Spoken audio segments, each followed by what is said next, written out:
Everything you wanted to know about legs for calisthenics. Here we go. So this is how you learn the pistol squat in exactly this order. So I'm starting out with a high box. I have two boxes stacked. I wouldn't recommend you stack wooden boxes when you're learning. The main concept I'm doing is I'm just sitting to the box. I'm making sure my knee doesn't go past my toe and just sitting. Notice I keep my knees close together. This is the next progression. Now you stand on top of a low box and just bring your knee to the floor, out to the side. This is very different from a step up, and I feel this is great. This is also going to help you because in the beginning you're not going to have enough hip flexor strength or flexibility to do a full pistol. So this is a very important step of the process. You're actually going to start on the low box. The higher box is much later on. So now this is the progression in between. I'm using a box with a little box on top of it because I want to be in between the high box and the low box. So again, if you see, I'm keeping my knees tight together on most of these. I want to keep my legs as close together as possible and limit the wiggle in my knee. So again, I'm coming down, I'm using my arms as balance, my legs coming in front of me, touching the ground, and I'm coming back up. I'm making sure my knee does not go past my toes, and I keep my knee as stable as possible. So again, you'll see it on the side. So I basically trace the box as I'm going down, because pistol squats are meant to be done tight, in my opinion at least. So again, notice my knee isn't going past my toes. If it is, maybe just like a centimeter or two. Now this is the much more difficult version. So this is almost a full pistol. So we're going to the low box. Notice how close my knees stay together to limit shaking. It's very dangerous to go super wobbly on your knee while you're doing this.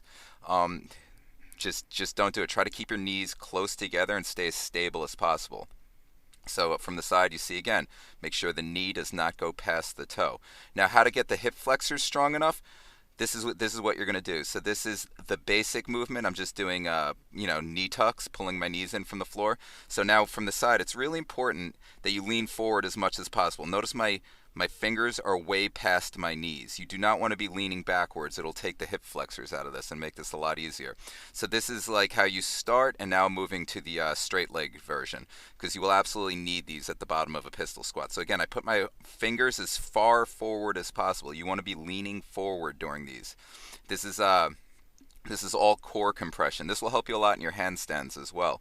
But this is absolutely a must if you want to get a pistol squat. So again, my fingers go way past my knees. I want to be leaning forward in a hollow body. I'm just doing 4 reps there. So now this is if you have a balance issue. Notice I'm holding a 10-pound plate out in front of me as a counterbalance. Notice the vertical line of my squatting leg, and notice how I'm limiting the knee shake as much as possible by keeping my body tight. So now the same thing with the balance. Notice my knee does not go past my toe very much, just a little bit, just a little, and the counterbalance of the weight will help with that. Now this, if you're having issues with ankle mobility, this is very good. This mimics wearing lifting shoes for like Olympic lifters. So basically you're giving yourself a heel elevation. So I put my heel up on the 10-pound plate, and now what this does is a lot of times you'll have limited ankle mobility in attempting the pistol, and that might actually be what makes you fail. So I just put the heel on the plate, kind of mid-foot. I want to have my toes on the ground, and then I do a pistol squat as normal. If you're having issues with your ankle flexibility, this is a must. And finally, I'm going to demonstrate the full pistol form. Well, actually, it looks like apparently I'm doing another one of these. You know what? I'm going to leave it in. I should edit it out, but I'll leave it in. Can't hurt to see more of this. And now the full pistol squat. So again, I always start with my feet together. And now as I start the motion, notice I bring my knees together. But I want to bring them in evenly. I don't want to be leaning in any more on one knee. Very, very important. Limit the shake in your knees, and I kind of press my knee together without like bending them fully inwards. Again, same here. Notice my knee is not going past my toe very much at all. Now I'm going to move on to Cossack squats. Cossack squats are very similar to the pistol, and I personally love Cossack squats for building the ability to do pistols. It's huge. And also, this is how I got my side splits, mostly Cossack squats. So notice my knee is pointing outward and tracking my toes. This is very important. A lot of times people's knees will cave in on Cossacks. Very dangerous. So make sure your knee points outward and tracks your toe. And again, just like the pistol, notice my knee doesn't go very far past my toe at all. It's almost in line. It might be like a couple centimeters past my toe, but not very much at all. Very important. both the pistol squat and all these are more of a hip hinge. So if you notice, I start sinking and then my butt goes backwards, and I'm just aiming on bringing my butt to that heel. These are my favorite squats. These are my bread and butter. This is what I live by. Now I'm going on the single leg crossbody deadlift. So I'm just holding the weight in the opposite arm of the deadlift leg, and I'm trying to form a perfectly straight line from my head right through my body, right out my toes. I use this as a balance drill. I have really bad discs in my lower back, so I can't really do much deadlifting anymore. So this is strictly a balance drill. Notice my shoulders stay square. It's very important to fight the rotation of your body. This is a anti-rotational balance exercise. My knee is wobbling, but that's because this is a balance drill. Go light and slow on this. Now I'm going to go over a few split flexibility things that I use to help my side split. So these are just slow controlled lowers. So when I'm lowering at my own weight, obviously I can't go fully to the full split yet. So I'm lowering myself to this BOSU pad. I finally found a use for it. Instead of, putting people who could barely do squats and putting them on a BOSU ball because it's functional. So yeah, that's what I use these for. Now I'm using the little BOSU disc. I don't even know what the hell you call these, but it's just like a lower target. So I'm using this. I'm trying to keep my trunk vertical and my feet on the floor so that I know I'm actually using side split flexibility instead of a pancake flex. Now this is just going to be the full split. So got to give it a little slap, warm the muscles and the connective tissue up, and start working into it. So with this one, I have my feet up, so this will have a little more pancake, but then I'm going for the body, the vertical body alignment. So here it is. That's my first full split. I'm proud of it. Again, I got that all from Cossack squats. So now this is going to be a Cossack accessory move. So once you master the Cossack, this is going to be great for getting full splits and also working on your knee alignment and your groin. So notice my knees are always tracking my toes. The bent knee is always tracking my toe. I want it pointing outwards. I do not want my knee going forward. It tends to fold the knee in and cause valgus.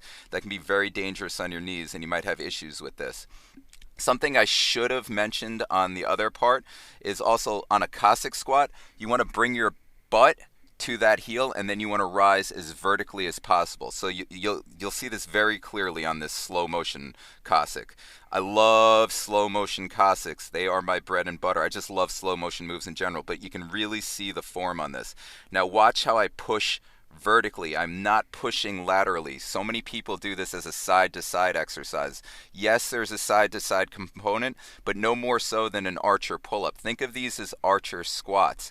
So even though you are moving laterally towards the bending squat leg, it really is more of a straight up and down vertical movement with a slight lateral component. So if you notice, I am not shifting side to side. I am trying to stay as vertical and move in as vertical a line as possible, as my legs will allow. I am not pushing myself back to the middle, then rising. That is not good. That is cheating the movement, and you will get almost nothing out of it, and or possibly injured. Because personally, I don't like the idea of like squatting with weight. With like shifting to the middle and then squatting up. I find it's very dangerous. I feel the stress on my meniscus. It was a mistake I made like way back on the day years ago. I would highly recommend it. And now that you got some form down, I'm just going to show some ways where you can play around and some more advanced ways to string all this together. So here I'm combining an overhead Cossack squat, going to the sit through, work that hamstring flexibility, and just transitional elements. I love once you master a lot of these, just stringing them all together and making combos and transitioning between. For me, legs are mostly mobility and flexibility, as I have disc issues in my back, so I'm not going to be able to use much weight. I do not go over 135 pounds on a barbell. My spine just can't handle loading anymore. After all that, that's what I lose, by the way. That was hysterical. So that's the part where I lose my balance. All right, go figure. Who knows? So again, this is just another way to play around with Cossacks. I love adding in the bar lean with this. So generally what I'm doing with the bar is, yes, there is a strength component to this, but I wouldn't say any more so than pistol squats.